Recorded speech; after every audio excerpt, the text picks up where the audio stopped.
काल की। हरि ओम तत्सत। श्रीमते रामचंद्राय नमः। ओम नमः परमहंसास्वादित चरण कमल चिन्मकरंदाय भक्त जनमानस निवासाय चंद्राय कृष्णाय वासुदेवाय हरे परमात्मने प्रणतक्लेशनाशाय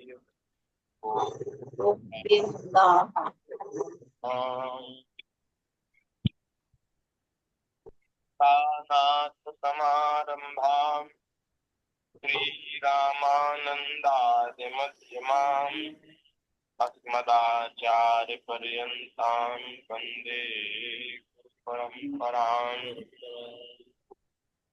गुरुर्ब्रह्मा गुरुर्विष्णु गुरुर्देवो महेश्वरः साक्षात् परब्रह्म तस्मै श्री गुरुवे नमः। प्रहलाद नारद पराशर पुंडरीक व्यासाम्बरीश कुशोनक भीष्मदाल्भ्यान् उपमांगदार्जुन वसिष्ठ विभीषणादि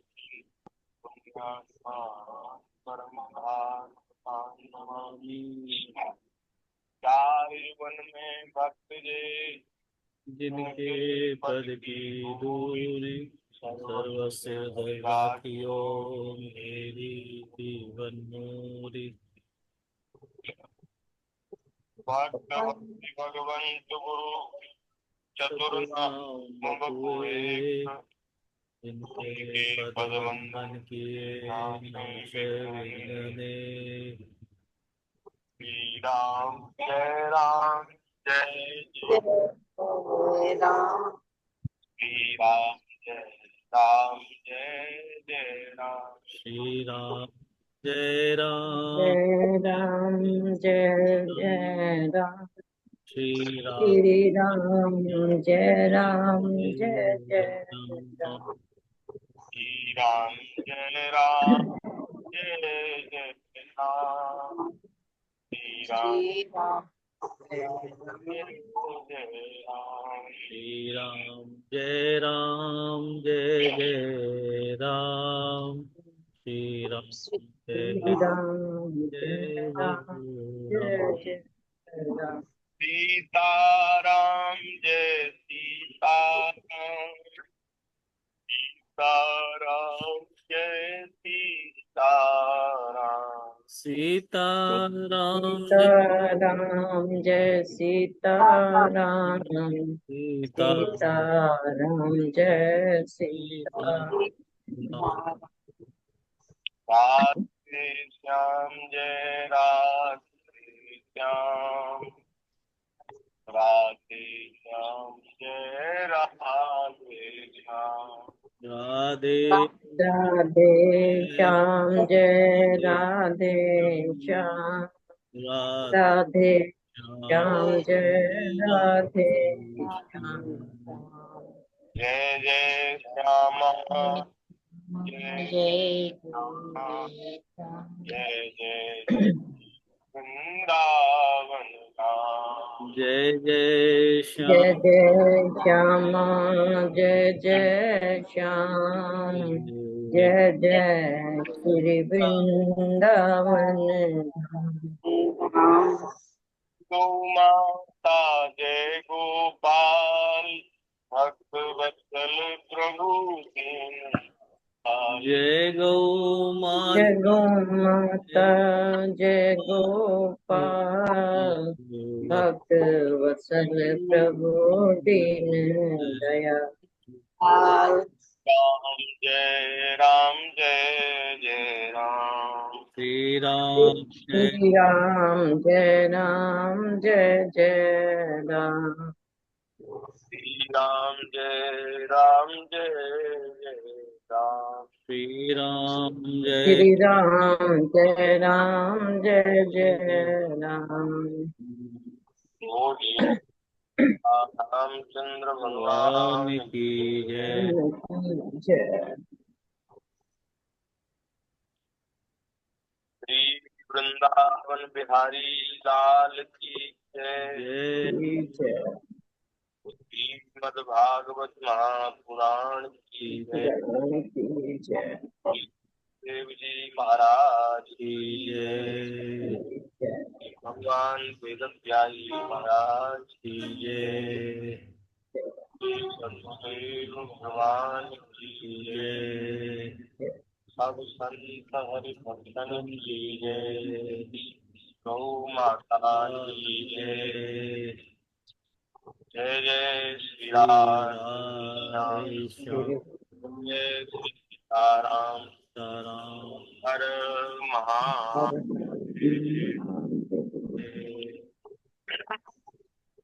नारायण नारायण नारायण।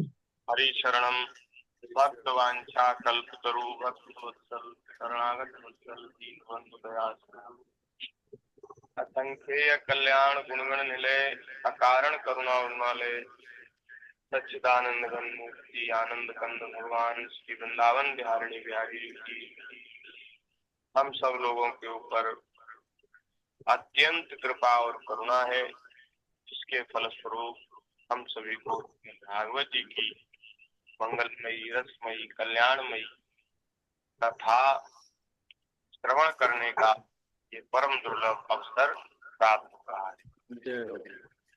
ठाकुर जी बड़े कृपालु हैं। हम लोगों को भगवान ने कृपा करके ऐसा अवसर प्रदान किया है। अपने अपने घरों में बैठकर ज्ञान के उपयोग से हम सब लोग नित्य प्रति श्रीमद् भागवत जी की कथा श्रवण कर पाए।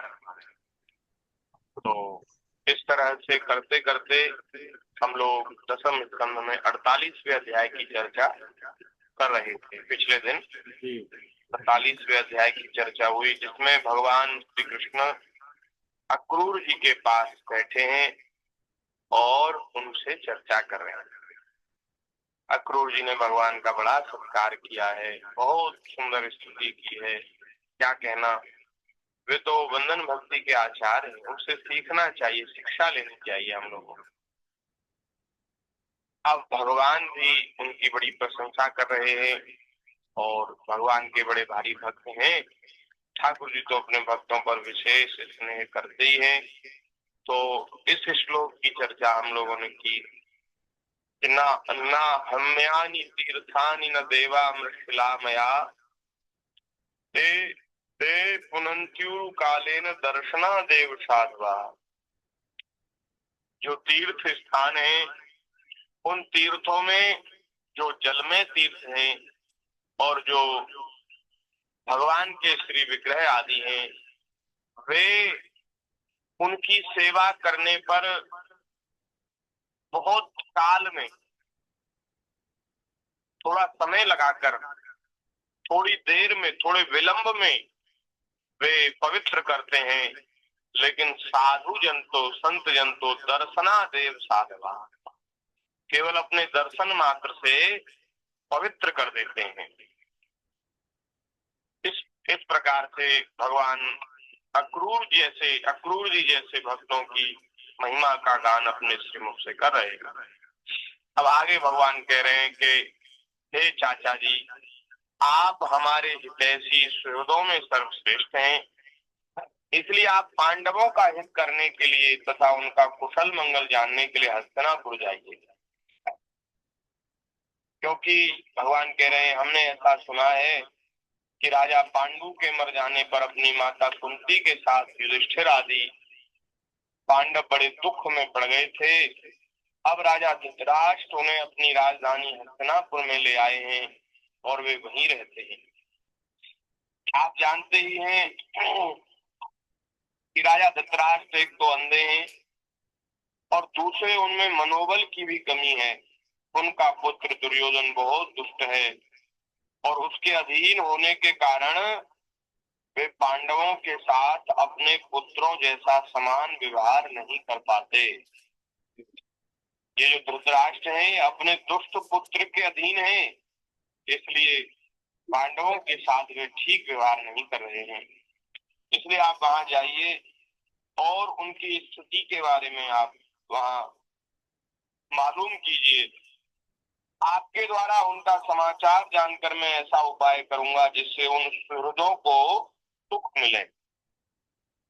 सर्वशक्तिमान भगवान श्री कृष्ण ने अक्रूर जी को इस प्रकार आदेश दिया, क्योंकि वास्तव में सच्चा सगा संबंधी हितैषी तो वही है जो अपने प्रियजनों के कष्ट में, उनकी विपरीत प्रतिकूल परिस्थिति में उनका दुख दूर करे, उनके काम आवे, उनकी सेवा करे और सब प्रकार से ऐसा उपाय करे जिससे वे सुखी हो जाए। तब तो महाराज संबंध की सार्थकता है। रिश्तेदार बने घूमते हैं, सगे संबंधी बने घूमते हैं, लेकिन किसी को किसी के सुख दुख की पड़ी नहीं है। फिर बताओ क्या फायदा है ऐसी रिश्तेदारी से। भाई सुख में भी काम आवे, सुख में तो सब लोग काम आते ही हैं, खूब आते जाते, लेकिन विपत्ति के समय में उनका हालचाल पूछे और यथासंभव यथाशक्ति उनकी सहायता करे, उनके दुख को दूर करने का प्रयास करे। ये प्रत्येक मनुष्य का कर्तव्य है, क्योंकि समय एक जैसा नहीं रहता महाराज। हम किसी के काम आएंगे तो कोई हमारे बुरे समय में हमारे भी कोई काम आएगा, और यदि हम ही किसी के काम नहीं आएंगे तो फिर हमारे कौन काम आ जाएगा। ये तो संसार तो संसार में तो हम लोगों को वही मिलता है ना जो हम दूसरों को देते हैं। किसी की सेवा करेंगे, किसी को सुख प्रदान करेंगे, बदले में हमें सुख मिलेगा। हमारे संकट में न जाने कौन काम आ जाएगा। यदि हम लोगों की उनके बुरे समय में यदि सहायता करेंगे तो हमारे भी कोई काम आ सकता है।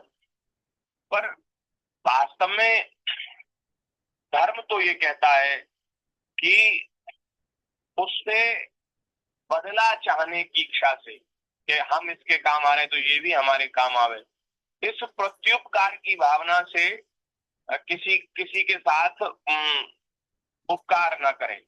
बस यही भावना रहे कि भगवान की कृपा से हमको ऐसी सामर्थ्य, ऐसी शक्ति मिली है और ये बेचारे भगवान की कृपा के पात्र हैं, दीन दुखी हैं, ये बुरी अवस्था में, प्रतिकूल परिस्थिति में है, तो इनको जरूरत है और हम कर सकते हैं।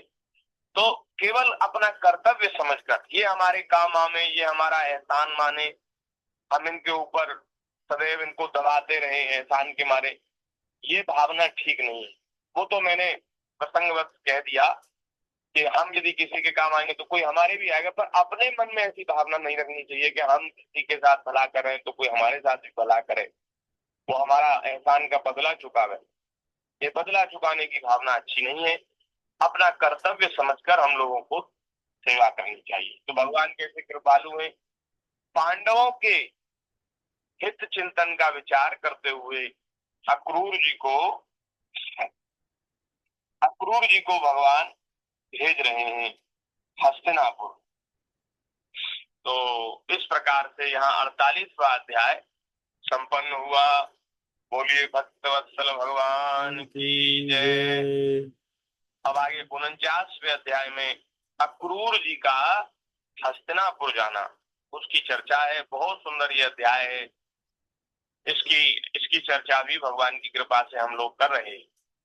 सुखदेव जी महाराज कहते हैं, परीक्षित, भगवान की आज्ञा अनुसार अक्रूर जी हस्तिनापुर गए। वहां की एक एक वस्तु पर पूर्ववंशी नरपतियों की अमर कीर्ति की छाप लग रही है। वे वहां पहले धृतराष्ट्र, भीष्म, विदुर, कुंती, बाली और उनके पुत्र सोमदत्त, द्रोणाचार्य, कृपाचार्य, कर्ण, दुर्योधन, द्रोण पुत्र अश्वत्थामा, युधिष्ठिर आदि पांचों पांडव तथा अन्य इष्ट मित्रों से मिले, जिनसे उनको मिलना था उन सबसे मिले। फिर अक्रूर जी अपने सभी संबंधियों से भली भांति मिल करके उन लोगों ने उनसे अपने मथुरावासी स्वजन संबंधियों की कुशल क्षेम पूछी। उनका उत्तर देखकर अक्रूर जी ने भी हस्तिनापुर वासियों के कुशल मंगल के संबंध में पूछताछ की। और अक्रूर जी यह जानने के लिए कि धृतराष्ट्र पांडवों के साथ कैसा व्यवहार करते हैं, कुछ महीनों तक वहीं रहे। धृतराष्ट्र में अपने दुष्ट पुत्रों की इच्छा के विपरीत कुछ भी करने का साहस नहीं था। वे शकुनी आदि दुष्टों की सलाह के अनुसार ही काम करते थे। अक्रूर जी को कुंती और विदुर ने यह बतलाया कि धृतराष्ट्र के लड़के दुर्योधन आदि पांडवों के प्रभाव, शस्त्र कौशल, बल, वीरता तथा विनय आदि सद्गुण देख देख कर उनसे जलते रहते हैं। दुष्ट व्यक्ति का ऐसा ही स्वभाव है। वह स्वयं तो उन गुणों को अपने भीतर लाने का प्रयास नहीं करते, वे उन लोगों से डरते हैं, उन लोगों से जलते हैं, चिढ़ते हैं जो लोग गुणवान हैं।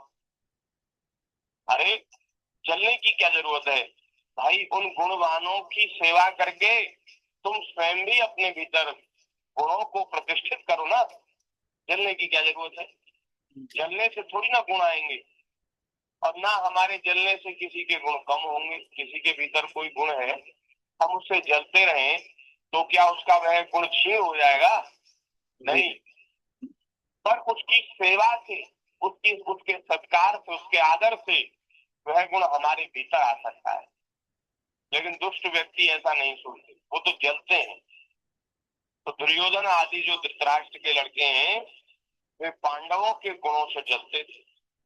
जब वे देखते हैं कि प्रजा पांडवों में ही विशेष प्रेम रखती है और सारी प्रजा चाहती है कि युधिष्ठिर हमारे राजा बने, तब वे और भी चिढ़ जाते हैं और पांडवों का अनिष्ट करने पर उतारू हो जाते हैं। वे इस बात को समझते हैं कि अगर हम लोगों ने कोई ऐसा प्रयास नहीं किया कि जिससे पांडव मर ही जाएं, अगर ऐसा प्रयास नहीं किया तो प्रजा तो इनको ही राजा बनाकर छोड़े। दुर्योधन राजा बने ऐसा कोई नहीं चाहता, और युधिष्ठिर राजा बने ऐसा सब चाहते हैं। तो अब क्या करें? अब भाई प्रजा जिसको चाहती है, और वास्तव में युधिष्ठिर ही राज्य के अधिकारी हैं सच्चे, तो ये उनको अपने रास्ते से हटाना चाहते कौरव, क्योंकि और कोई उपाय इनके पास नहीं। ये सोचते हैं कि किसी तरह से इनको मार डालें।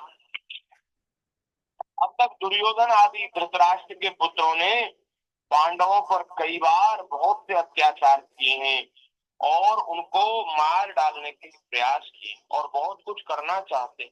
उनको विष देना, लाक्षागृह में उनको जला देना आदि आदि। जब अक्रूर भी कुंती के घर आए तब वह अपने भाई के पास जा बैठी। अक्रूर जी को देखकर कुंती के मन में अपने मायके की स्मृति जग गई और नेत्रों में आंसू भर आए। उन्होंने कहा कि हे प्यारे भैया, क्या कभी मेरे माँ बाप, भाई बहन, भतीजे, कुल की स्त्रियां और सखी सहेलियां मेरी याद करती हैं?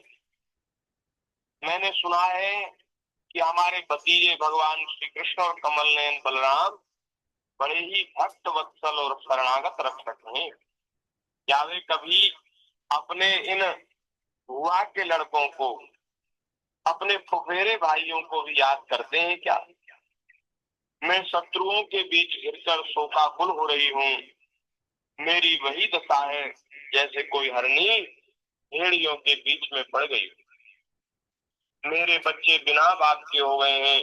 क्या हमारे श्री कृष्ण कभी यहाँ आकर मुझको और इन अनाथ बालकों को सांत्वना देंगे? और ऐसा कहकर कुंती बड़ी भावुक हो गई, विह्वल हो गई, और उन्होंने अपने सामने ही श्री कृष्ण का अनुभव किया। वे कुंती माता जो है बड़ी भगवान की भक्त हैं, बहुत भक्त हैं और बड़ी धर्मात्मा है, बहुत धर्म का आदर करने वाली है। बहुत इनके जो पांडव पुत्र है ना, युधिष्ठिर आदि जो इनके पुत्र हैं, वे भी बड़े धर्मात्मा हैं। और भैया जिनके माता पिता धर्मात्मा होते हैं, उनकी संतान धर्मात्मा होती है। तो जब पांडव ऐसे हैं तो उनको जन्म देने वाली जननी कुंती माता कैसी होंगी, इसे अनुमान लगाना चाहिए। भगवान की बड़ी भक्त हैं, भगवान का स्मरण करती हैं, भजन करती हैं। तो अब श्री कृष्ण को अपने सामने ही उन्होंने अनुभव किया और उन ऐसा वे कहने लगी कि हे श्री कृष्ण, तुम महायोगी हो, विश्वात्मा हो और तुम सारे विश्व के जीवन दाता हो। कृष्ण कृष्ण महायोगिन विश्वात्मन विश्व भावन, प्रपन्नाम पाहि गोविंद विशुभिश्चावसीदधि। हे गोविंद, मैं अपने बच्चों के साथ दुख पर दुख भोग रही हूँ, तुम्हारी शरण में आई हूँ, मेरी रक्षा करो, मेरे बच्चों को बचाओ। हे श्री कृष्ण, यह संसार मृत्यु में है। संसार कैसा है? मृत्यु में है। यहाँ सब महाराज मृत्यु का ग्रास बने हुए हैं और आपके जो चरण हैं वो इस मृत्यु में संसार से छुड़ाने वाले हैं, मृत्यु से बचाने वाले हैं, मोक्ष देने वाले हैं। मैं देखती हूँ कि जो लोग इस संसार से डरे हुए हैं उनके लिए तुम्हारे चरण कमलों के अतिरिक्त और कोई शरण और कोई सहारा नहीं है। जो संसार से भयभीत हो जाता है ना, उसके लिए वास्तव में और भगवान के चरणों को छोड़कर और कहीं शरण नहीं, कहीं शरण ठिकाना नहीं। क्योंकि जीव जहां भी सुरक्षित होने के लिए, अभय प्राप्ति के लिए जहां भी जाता है, जहां भी अपने मन को ले जाता है, कल्पना करता है, वहीं वह देखता है कि जिनके पास मैं आया हूँ अभय प्राप्ति की इच्छा से, शरण प्राप्ति की इच्छा से, वे स्वयं भी काल के ही ग्रास हैं, स्वयं काल के ग्रास बने हुए हैं। एक समय ऐसा आएगा कि ब्रह्मलोक तक का महाराज सब वैभव, ब्रह्मा जी का पद भी नहीं रहेगा, ब्रह्मा जी भी नहीं रहेगा। ब्रह्मलोक तक के जो सारे वैभव है, ब्रह्मलोक तक की जो सारी संपत्ति है, वो सब नष्ट हो जाए।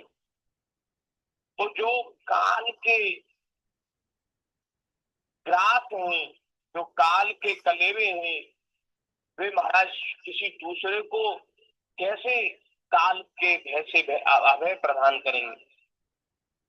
जो स्वयं काल के उसमें है, सीमा में है, दायरे में है, वो दूसरे किसी को काल की शक्ति से कैसे बचाएंगे?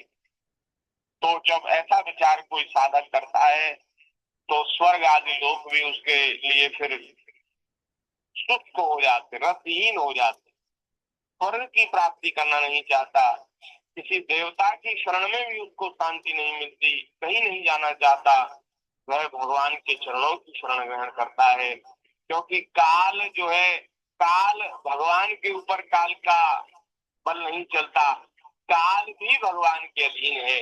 ऐसे हमारे प्रभु, काल भी महाराज उनके अधीन है, काल की वहां दाल नहीं गलती, क्योंकि काल जो है वो भगवान की ही एक विभूति है। भगवान ही एक रूप से काल बने हुए हैं जो सारे संसार को अपने अधीन कर रखा है, अपनी शक्ति के अधीन कर रखा है। तो जो संसार से भयभीत हो गए हैं, अच्छा संसार से भयभीत कौन होता है? संसार से भयभीत वो होता है जो यहाँ की वास्तविकता को जान लेता है, सच्चाई को जान लेता है। सच्चाई ये है कि संसार सब मिथ्या है, झूठ है, स्वप्न की तरह है। ये सब प्रपंच जो है माया के कारण ही सत्य प्रतीत हो रहा है। सोए हुए आदमी को सपना सच लगता है, लेकिन क्या सपना सच्चा होता है? सपना, नींद में जो दृश्य प्रपंच आते हैं वो सच्चे नहीं होते, वो माया के विलास हैं। ऐसे ही ये संसार महाराज माया के कारण हम लोगों को सत्य प्रतीत हो रहा है। वास्तव में तो ये सब महाराज ऐसा ही है जैसे कोई सोया है और भांति भांति के स्वप्न देख रहा है। मोह निद्रा में हम सब लोग सोए हुए हैं, अज्ञान की निद्रा। और उस अज्ञान निद्रा में सोकर के तमाम तरह के सपने देख रहे हैं, तमाम तरह के सपने देख रहे हैं कि हम बड़े व्यापारी हैं, हमारा करोड़ों का कारोबार है, महाराज स्त्री है, बड़ी सुंदर स्त्री है, बहुत से बच्चे हैं, आज्ञाकारी पुत्र हैं, और महाराज सब सेवा करते हैं, जय जयकार हो रही है, वाह वाह हो रही है, घोड़ा गाड़ी सब है, और महाराज ठाट है। कोई ऐसा सपना देखता है कि महाराज कुछ नहीं है, खाने के भी लाले पड़ रहे हैं, कोई पूछने वाला नहीं, कोई हमारी बात सुनने वाला नहीं, सब तरह से निराशा है, कोई काम करते हैं उसमें असफलता मिलती है, स्त्री पुत्र भी ठीक से बात नहीं करते, और मित्र सगे संबंधी उन्होंने तो नाता ही तोड़ दिया है। कोई ऐसा स्वप्न देखता है। पर जैसे इस दुखी व्यक्ति का स्वप्न झूठा है, ऐसे ही जो अपने मन में बहुत सुखी हो रहा है, उस सुखी व्यक्ति का स्वप्न भी असत्य है, वो स्वप्न है। सच्चाई क्या है? सच्चाई ये है कि हम सब भगवान के अंश हैं। इस शरीर से, इस संसार से हमारा तनिक भी संबंध नहीं। जब शरीर से संबंध नहीं, तो शरीर के सगे संबंधियों से कहां से संबंध हुआ? संसार से, संसार के लोगों से कोई संबंध नहीं, कोई लेना देना नहीं, ना तो कोई यहाँ लाभ है, ना कोई हानि है। जो संसार में जब जीव आता है तो एकदम खाली हाथ आता है, उसके पास कुछ नहीं होता, और जब जाता है तो भी महाराज वो कुछ लेके नहीं जाता, सब यही छूट जाता है। तो ये सब शरीर जो है वो नष्ट हो जाता है, शरीर रहता नहीं, तो शरीर के साथ ही संसार के सभी संबंध छूट जाते हैं। तो जब ऐसा किसी व्यक्ति को, किसी भाग्यशाली जीव को बोध होता है ना, तो भयभीत हो जाता है। वो सोचता है, अरे बताओ, यहाँ हम इतनी बुद्धि लगा रहे हैं, इतना चिंता कर रहे हैं, और यहाँ कोई अपना नहीं, कोई हमारा नहीं, कोई हमारे सुख दुख का संगी नहीं, कोई हमें परलोक में बचाने वाला नहीं। यहाँ तो खूब संसार के लोग हमसे काम लेते हैं, लेकिन जब परलोक की यात्रा जीव करता है तो उसका कोई संगी नहीं, कोई मित्र नहीं, उसको अकेले ही परलोक की यात्रा करनी पड़ती। आगे न जाने कहाँ, किस योनि में जाएगा, किस शरीर को प्राप्त करेगा, वहां क्या सुख दुख भोगेगा, कोई पूछने वाला है? बहुत जिनको हमने प्रेम किया, क्या वो हमें बचा लेंगे उस दुख से, उस संकट से? कोई नहीं बचाएगा। तो जब ऐसा भान होता है ना, तब फिर जीव भयभीत हो जाता है, और भयभीत होता है तो हमने बताया ही, वह कहाँ जाए, किसकी शरण में जाए, कौन है जो इस भय से उसको मुक्त कर दे, मृत्यु से बचा ले? तो इसका उत्तर है, भगवान श्री कृष्ण के ही चरणारविंद ऐसे हैं जो जीव को भयों से मुक्त कर दे, अभय देने वाले। अभयम सर्वभूतेभ्यो ददाम्य तत्प्रतम मम।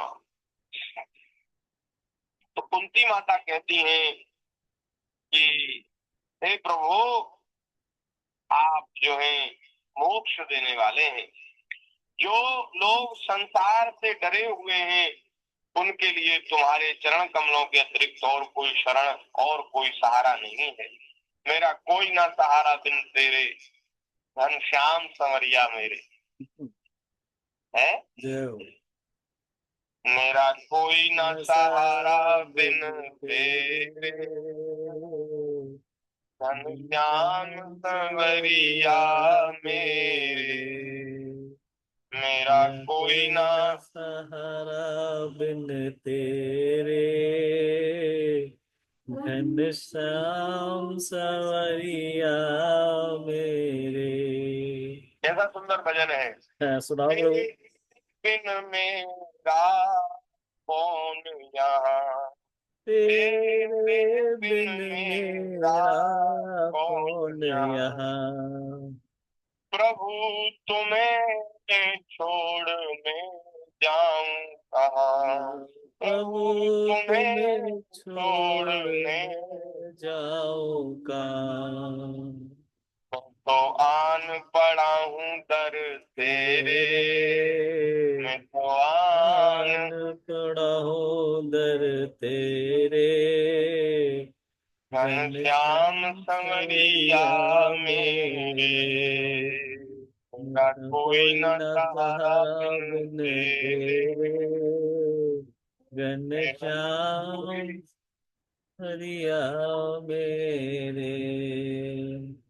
मैंने जन्म दिया जग में मैंने मैंने जन्म लिया जग में आया तेरी कृपा से ये नर तन पाया तेरी कृपा से ये नर तन पाया। तूने किए उपकार घनेरे तूने किए उपकार उपकार घनेरे मेरे घनश्याम संवरिया मेरे मेरे तेरा कोई न न सहारा सहारा बिन बिन तेरे तेरे घनश्याम घनश्याम संवरिया सवरिया मेरे। कब से तरस रहे मेरे मेरे नैना कब से तरस रहे मेरे नैना कब से तरस रहे मेरे मेरे नैना कब से तरस रहे। सावन भादों है बरस रहे सावन भादो है बरस रहे अब छाए घन घोर अंधेरे अब छाए छाए घन घोर और अंधेरे घनश्याम संवरिया मेरे का कोई न न सहारा सहारा बिन बिन तेरे तेरे श्याम घनश्याम संवरिया सवरिया मेरे। प्रभु आ जाओ प्रभु आ जाओ प्रभु आ जाओ प्रभु आ जाओ को तरसाओ अब अब और और न मुझको तरसाओ। काटो जन्म मरण के फेरे काटो काटो जन्म मरण के जन्म फेरे तेरे श्याम घनश्याम संवरिया सवरिया मेरे मेरे मेरा कोई न सहारा बिन तेरे श्याम श्याम संवरिया सवरिया मेरे। जिस दिन से दुनिया में आया जिस जिस दिन दिन से से दुनिया दुनिया में में आया मैंने पल भर चैन नहीं पाया मैंने नहीं पल भर चैन नहीं पाया। सहे कष्ट पे कष्ट घनेरे सहे कष्ट कष्ट पे पे कष्ट कष्ट घनेरे घनश्याम संवरिया मेरा कोई न न सहारा सहारा बिन बिन तेरे तेरे घनश्याम घनश्याम संवरिया सवरिया मेरे मेरे। कोई न सहारा बिन बिन तेरे तेरे घनश्याम घनश्याम संवरिया सवरिया मेरे मेरे। बोलिए श्री वृंदावन ओम बिहारी बिहारी लाल लाल की की जय जय। जय जय श्री श्री राधे श्याम। राधे श्याम। तो इस प्रकार से भगवान ही एकमात्र सहारे हैं भगवान ही हम लोगों के एकमात्र शरण्य है ठाकुर जी ही हम सबको शरण देने वाले हैं भैया देर सवेर भगवान के ही चरणों की शरण में आना पड़ेगा जय हो। क्या चाहे कोई कहीं भी है हाँ बिना भगवान के चरणों की शरण में आए हुए बात नहीं बनेगी। ऐसा एक वाक्य बहुत प्रसिद्ध है, पता नहीं किन महापुरुष का है, शायद स्वामी जी महाराज का है, कि एक बात है वहां, मतलब ये बात कही है किसी महापुरुष ने कि भाई भगवान की शरण में आना पड़ेगा, आज नहीं तो कल, क्योंकि इनके चरणों की शरण में आए बिना गुजारा नहीं होगा। जब कभी कल्याण की इच्छा जागृत होगी, कल्याण की बात मन में आवेगी, तो तब भगवान के चरणों की शरण में आना पड़ेगा। तो जब आना ही पड़ेगा तो फिर देर क्यों करनी? एक ना एक दिन तो आना ही है। तो जब आना ही है तो फिर देर क्यों करनी? बोले अभी आ जाओ, आज ही भगवान की शरण में आ जाओ, भगवान के हो जाओ। किसी का जन्म भले ही किसी देश में हुआ हो, भले ही किसी पंथ में किसी धर्म में हुआ हो और दूसरे धर्म, हमको तो धर्म कहने में भी संकोच लगता है। वास्तव में धर्म नहीं, अधर्म है। धर्म का चोला पहनकर अधर्म ही है वो। जो सनातन वैदिक सनातन धर्म से जो विलग है, भिन्न है, वो धर्म का चोला पहनकर अधर्म ही है, उसको अधर्म ही कहेंगे, वो धर्म नहीं है। इसलिए हमें तो धर्म कहना भी अच्छा नहीं लगता। वो धर्म नहीं, वो तो मजहब है, पंथ है, संप्रदाय है, कुछ है। तो चाहे किसी संप्रदाय में है भैया, भगवान के चरणों की शरण में आना पड़ेगा। बिना इनकी शरण में आए हुए कल्याण नहीं होगा। तो जब आना ही है तो फिर आज ही क्यों ना हमें, या जो इस बात को समझ ले वो उसको आज ही भगवान के चरणों की शरण ले लेनी चाहिए। हे नाथ, मैं आपका हूँ, आपकी शरण में हूँ। ऐसी बात हृदय से निकले तो भगवान कृपा करके हम लोगों को अपना लेंगे। बस आज इन्हीं शब्दों के साथ विराम करते हैं। आगे की चर्चा भगवान की दया से 39वें अध्याय की कुछ चर्चा अक्रूर जी महाराज ने जो उपदेश दिया है धृतराष्ट्र को, उसकी बड़ी सुंदर चर्चा करेंगे यथामति यथास में। तब तक के लिए यही विराम। आप सभी को जय सिया राम। 1 मिनट भगवान के नाम का हरि शरणम हरि शरणम हरि शरणम हरि शरणम हरि शरणं हरि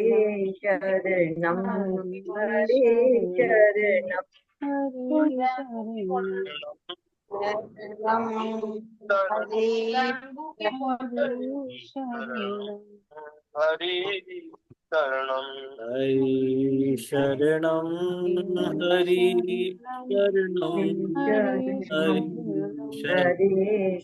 शरणम हरि शरणं हरि शरणं हरि हरि शरणं हरि शरणं हरि शरणम हरि शरणम हरि शरणम हरि शरणं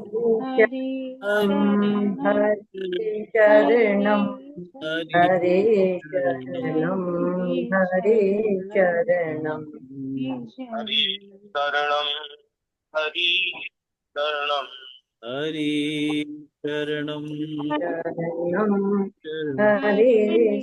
शरणम शरणम हरि शरणं हरि शरणं वृंदावन बिहारी लाल